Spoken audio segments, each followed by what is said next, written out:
দেখো আরো তো রয়েছে সব। 45 জনের আমরা বিরিয়ানি অর্ডার করেছিলাম আর চিকেন চাপ অর্ডার করেছিলাম। দেখো দেখতে পাচ্ছ এতগুলো মাটন আমাদেরকে ফেলে দিতে হচ্ছে। আরো তো রয়েছে, তোমাদেরকে আমি হাড়িও দেখাবো। সব যদি এক জায়গায় করি কতগুলো দেখো তো। দেখো আমি যদি এগুলো সব জায়গায় করি,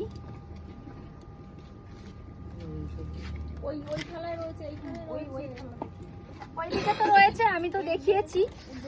হ্যাঁ এরকম অবস্থা, কি বলবো বলো, তোমরা নিজেরাই বলো যে আমাদের কি করা উচিত।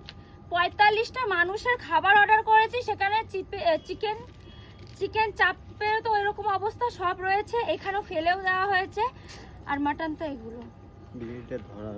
আর তোমাদের হাড়িও দেখাবো। হাড়ির যে বিরিয়ানি গুলো না দেখলে মানে কি বলবো, অবাক হয়ে যাবে। দলা দলা সিদ্ধ ভাত হয়ে আছে, ওটাও তোমাদের দেখাবো। দেখেছো এটা?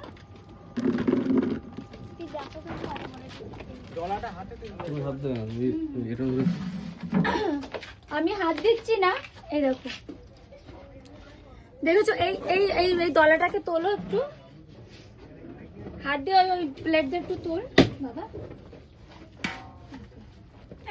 দেখো দেখতে পাচ্ছ, তার মধ্যে কি হয়, ওই আলু বোখরা তো দিয়েছে মনে একটা দুটো মনে হচ্ছে, কারণ কারো পাতে পড়েনি। আমার পাতে একটাই পড়েছিল, কারণ আমার ভাগ হয়তো ভালো ছিল। কিন্তু দেখো কতটা বাজেভাবে করেছে, এখনো এতগুলো খাবার পড়ে আছে, কেউ খায়নি। সবাই এরকম খাবার কিন্তু ধরেই রেখে গেছে, কারণ সবার খাওয়ার মুডই চলে গেছে। এরকম গলা গলা বিরিয়ানি কে খায় বলো তো? এতগুলো টাকা দিয়ে আমরা অর্ডার করেছি, পুরোটাই বৃথা চলে গেল, আমাদের টাকাটা জলে চলে গেল। তোমরা কমেন্ট করে একটু জানাও আমাদের কি করা উচিত, ওই দোকানে আমাদের যাওয়া উচিত, কি করা উচিত একটু তোমরা জানাও।